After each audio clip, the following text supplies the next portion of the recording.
안녕하세요. 홍 박사입니다. 안녕하세요. 이재희입니다. 반갑습니다. 반갑습니다. 네, 우리 담장 밖의 성서학 드디어 첫 번째로 본격적인 비디오를 찍게 되었어요. 네. 네, 먼저 우리 시작하기 전에 우리가 사용할 본문에 대해서 얘기를 하겠습니다. 성경 본문에 다 저작권이 있어서 함부로 쓰면 안 되거든요. 네. 대한성서공회가 저작권을 소유한 번역본들과 자료들을 저희들이 쓸 수 있도록 허락해 주셨어요. 감사하네요. 네, 분도출판사도 200주년 신약성서를 저희들이 쓸 수 있도록 허락을 해주셨습니다. 감사합니다. 네, 이 자리를 빌어서 대한성서공회와 분도출판사 분들께 감사 인사를 드리고 싶습니다. 네, 감사합니다. 감사합니다. 영어의 경우에는 NASB 2020년판을 사용하겠습니다. 이 번역본에 대해서는 나중에 더 얘기를 해보겠습니다. 그럼 바로 시작해 볼게요. 네. 담장 밖의 성서학 핵심 가치 세 가지 중에서 첫 번째, 비평적 탐구에 대해서 얘기를 해보겠습니다. 네. 모든 수업을 시작할 때 제가 항상 학습 목표와 목차를 제시할 겁니다. 오늘 같은 경우에는 비평적 탐구를 이해하면 되는 거죠. 그러기 위해서 먼저 비평적 탐구 개념에 대해서 얘기를 하고, 이어지는 비디오에서는 마태복음 1장에 있는 예수님의 족보를 예를 들어서 비평적 탐구를 본문에 적용했을 때 어떻게 되는지 알아보도록 하겠습니다. 네. 그러면 바로 비평적 탐구 개념에 대해서 얘기를 해볼게요. 미국에 SBL이라고 있습니다. 전 세계에 있는 성서학자들이 모인 학술 단체인데요. 네. 그 학술 단체에도 핵심 가치가 여럿이 있습니다. 그 중에 하나가 이 비평적 탐구입니다. 그리고 대학교들 같은 경우에도 핵심 가치가 있는 경우가 많습니다. 자유, 평등, 진리, 이런 것들이 있는데 그 중에서 이 비평적 탐구가 핵심 가치인 학교들도 있습니다. 네. 그리고 학교 안에 있는 교육 과정에도 핵심 가치가 있는 경우가 있는데 그 중에도 비평적 탐구가 핵심 가치로 되어 있는 경우가 있고, 개별 수업에 있는 학습 목표가 비평적 탐구인 경우도 있습니다. 네. 선생님이나 교수님이 이 비평적 탐구 개념을 설명할 때 보통 많이들 하시는 얘기가 비판한다라는 거랑 비평하는 게 어떻게 다른지, 사실 우리말에서는 비판적 사고 이런 말도 쓰기 때문에 꼭 비판이 나쁜 의미만은 아닌데, 최소한 네. 영어에서는 criticize 한다는 거는 안 좋은 점을 지적한다는 뜻이죠. 네. 하지만 비평한다는 말은 우리가 영화 비평이나 음악, 미술, 문학 비평 같은 예에서 볼 수 있듯이, 비평을 한다는 거는 안 좋은 점을 지적하는 게 아니라 자세하게 분석한다는 뜻입니다. 네. 영화 비평의 경우에는 감독의 작품 세계라든지 영화의 장르, 역사적 배경이 있다면은 실제 역사와 그 작품 속에 있는 사건, 인물이 어떻게 연결이 되는지를 얘기해 볼 수도 있고, 줄거리가 앞뒤가 잘 맞는지, 중요한 장면에서 어떤 카메라 기법이 사용되었는지 이런 얘기를 해볼 수 있을 겁니다. 네. 그런데 교회 다니시는 분들 같은 경우에는 보통 성경을 읽을 때 비평적 탐구를 하면서 읽기가 좀 어려운 것 같습니다. 그 이유는 보통 성경을 읽을 때 지금 화면에서 보시는 경우처럼 통독을 하는 경우가 있거든요. 네. 통독은 성경에 있는 책들을 그냥 순서대로 다른 책들 읽듯이 처음부터 끝까지 쭉 읽어 나가는 걸 통독한다고 하죠.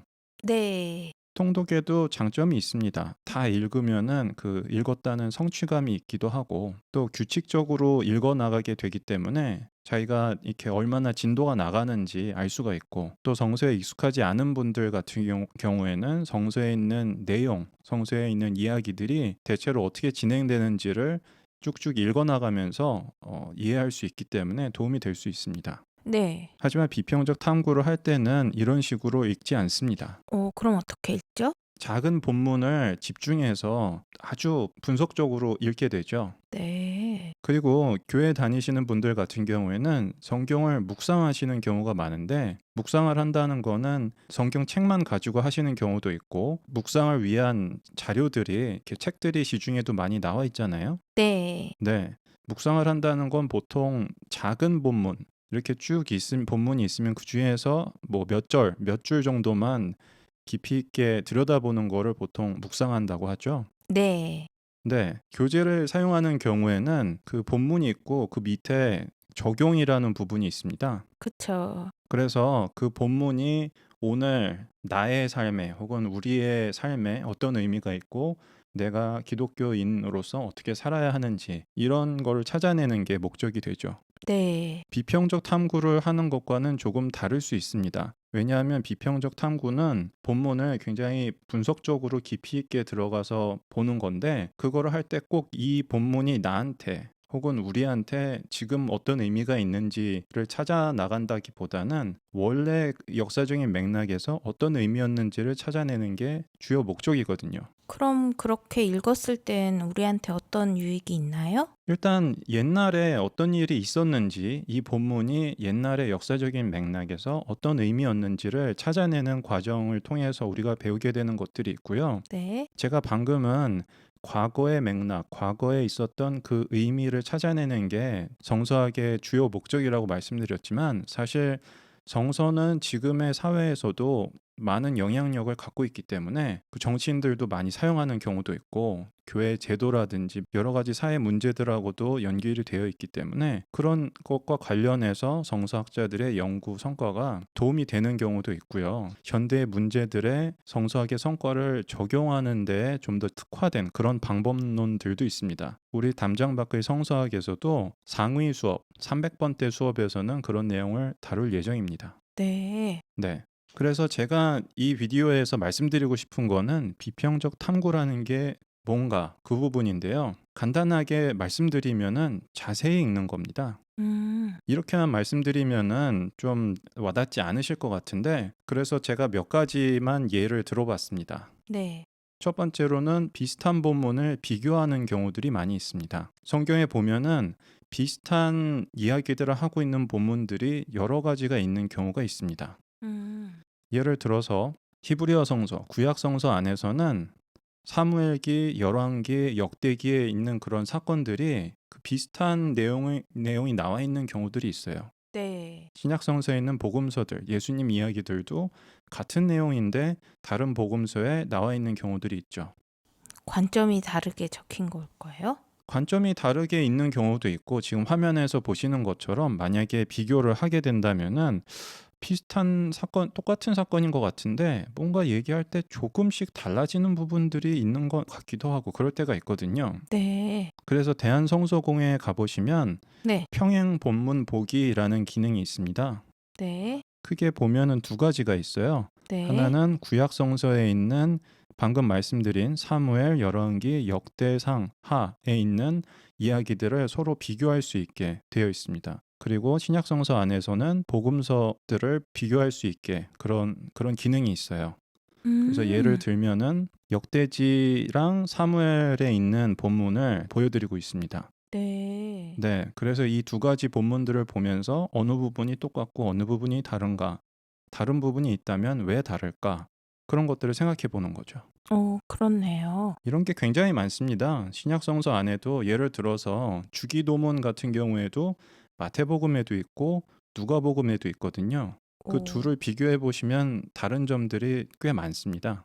그런 거를 자세히 비교해 보는 게 자세히 읽기, 비평적 탐구의 한 예입니다. 네. 네. 그리고 인용과 암시 이런 거를 비교해 보는 것도 자세히 읽기의 한 방법이 될 수 있습니다. 구약 성서, 히브리어 성서 안에도 그런 인용과 암시가 되어 있는 경우가 많이 있고요. 신약 성서 안에 구약 성서를 인용하는 경우도 굉장히 많이 있습니다. 그래서 읽다가 보면은 어떤 경우에는 각주가 붙어 있는 경우가 있고 아니면은 옆에 나와 있는 경우도 있고 밑에 나와 있는 경우도 있는데 뭐 이거는 구약 성서에 있는 뭐 이사야서 몇 장 몇 절을 인용한 것이다. 뭐 이렇게 알려주는 경우가 있거든요. 네. 지금 신약 성서 안에 있는 본문이랑 그 인용한 본문, 예를 들어서 이사야서에 있는 뭐 몇 장 몇 절이다 그러면 그거를 보통 비교해 보진 않잖아요. 그쵸.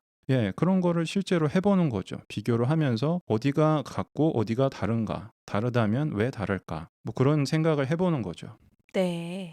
그것도 자세히 읽기에 하나의 예가 될 수 있습니다. 네. 앞으로 우리가 하게 될 수업에서도 방금 말씀드린 그런 본문을 비교하는 작업을 하게 될 겁니다. 근데 개인이 하기에는 좀 많이 어려울 것 같아요. 사실 맘먹고 하면 할 수 있죠. 옆에 몇 장 몇 절 뭐 나와 있는데 자기가 그냥 넘겨서 보면 되잖아요. 근데 잘 안 하니까 네.